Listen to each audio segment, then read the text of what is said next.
Hoje, finalmente, eu trouxe a resenha que eu tinha prometido pra vocês do projeto Lendo Gabo, A Revoada ou O Enterro do Diabo, que foi o primeiro livro escrito por Gabriel Garcia Marques.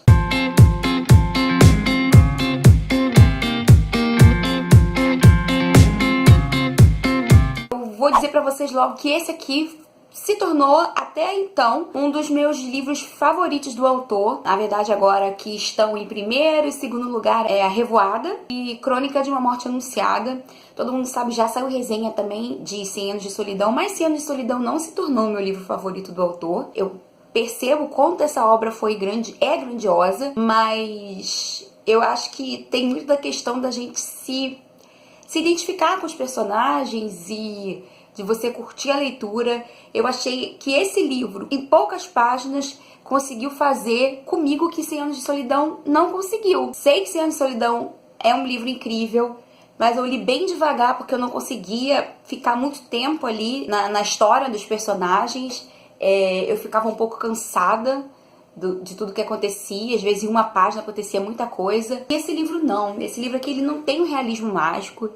Na verdade, ele é escrito de uma forma bem crua, é um livro pesado. Mais uma vez, o Gabriel trata sobre a solidão e sobre a morte. Aqui nessa história nós temos um homem que é o personagem principal da história, que é um morto. Esse morto, ele é um médico que chegou na cidade de Macondo. Observem que Gabriel Garcia Marques ele já engatinhava aí para sua grande obra, né? Porque no seu primeiro livro ele já havia criado a cidade de Macondo. Então esse médico chega a Macondo com uma carta de recomendação e bate na casa do coronel. E essa carta de recomendação solicita que o coronel hospede esse médico, dê um teto para ele, né? Um lugar para ele ficar. E o coronel decide hospedá-lo. E essa família o aceita. Porém, esse médico ele é um homem muito estranho. Ele tem uns hábitos esquisitos. Ele se veste mal. E as pessoas começam a desconfiar que ele não é médico de verdade. Ele não tem diploma. Até então, ele é o único médico que existe ali naquela cidade. Mas como o título do livro diz, A Revoada,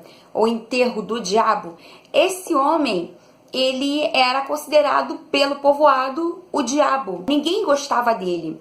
Não só por ele ser estranho, por ele ser um homem diferente, por algumas coisas que ele fez que escandalizou o povoado, mas também por uma situação X, que eu não vou contar aqui o que é, que foi o estopim de toda esse ódio que o povoado passa a ter por esse médico. Esse médico, então, sai da casa do coronel, ele encontra um canto para ficar, ele fica exilado numa casa onde não entra sol, uma casa fechada, e ninguém mais vê a cara desse médico até o dia que descobrem que ele está morto. A única coisa que esse médico pediu ao coronel, o coronel devia um favor a ele, um favor muito grande, e a única coisa que ele pediu ao coronel foi que colocasse algumas pás de terra sobre o seu corpo quando ele morresse. Ele pediu ao coronel que ele tivesse um enterro digno.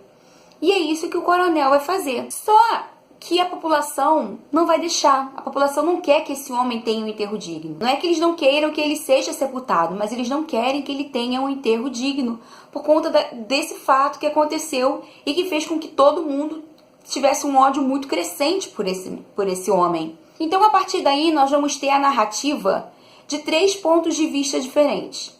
Do coronel, da filha dele, que tem ali em torno dos seus 30 e poucos anos, e do neto dele, do filho dessa filha dele, que também tem ali em torno de 7, 9 anos. O mais incrível nessa história é que você não precisa que o Gabriel descreva quem é que está falando no momento para você saber quem é o personagem que está narrando aquele ponto de vista naquele momento da história, porque ele conseguiu diferenciar cada personagem. Você sabe exatamente quando o coronel tá falando, quando a filha dele tá falando ou quando a criança. E o interessante é você acompanhar esses 3, que são as únicas 3 pessoas que vão fazer um velório, um sepultamento digno para aquele médico. Você acompanha o ponto de vista dos 3 dentro daquela casa, não só da situação em si, mas das lembranças que cada um deles tem com relação ao homem que está ali naquele caixão. Você vê 3 pessoas que não queriam estar lá, mas que estão lá primeiramente.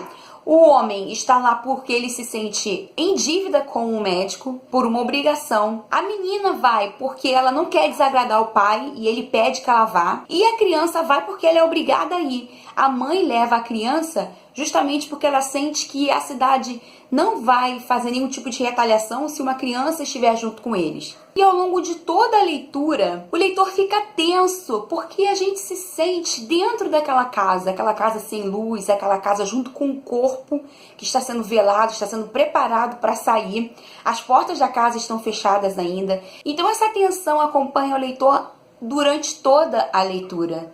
Você não sabe como que vai ser a reação da população quando eles abrirem aquela porta. Até porque o alcaide daquele povoado, ele tenta de todas as maneiras impedir esse sepultamento da forma mais burocrática possível. E o coronel tenta de qualquer jeito se posicionar. Você vê ali o alcaide tentando não desagradar a população, mas ao mesmo tempo não querendo dizer não ao coronel, porque era uma coisa que era de direito do médico. E aí você fica assim pensando, como será quando eles abrirem aquela porta? Gente, esse é um livro duro, esse é um livro cru, é uma história crua, pesada, mas incrível. É maravilhoso o jeito como o Gabriel me situou na história, eu me sentia dentro daquela casa, coloca o ponto de vista ali da criança, que naquele momento que ele ia estar brincando com os coleguinhas, ele ficava pensando, poxa, meu colega daqui a pouco vai passar aqui na frente, e ele tendo que ficar todo engomadinho, com o calor fechado, com uma gravata dentro de uma casa fechada, e aquele clima de tensão entre os adultos, ele entendendo mais ou menos do que se tratava. O primeiro contato dessa criança com a morte, né? A mãe que às vezes também se arrepende um pouco de ter levado a criança ali, expor ele àquela situação,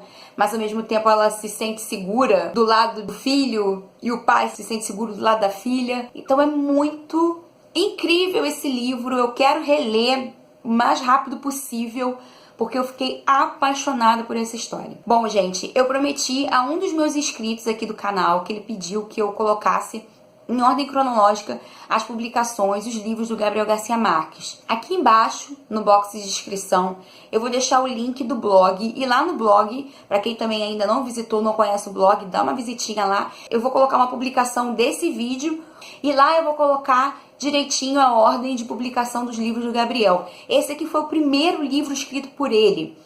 Ele tinha escrito aquele conto que eu já resenhei aqui no canal, Ninguém Escreve ao Coronel, foi o primeiro conto que o Gabriel escreveu. Espero que vocês tenham gostado dessa resenha de hoje. Aguardem novas resenhas dos livros do Gabriel Garcia Marques. Eu tô amando muito conhecer esse autor e realmente ele tá se provando ser o meu autor favorito da vida. Espero que vocês tenham gostado. Um grande beijo e até o próximo vídeo. Tchau, tchau!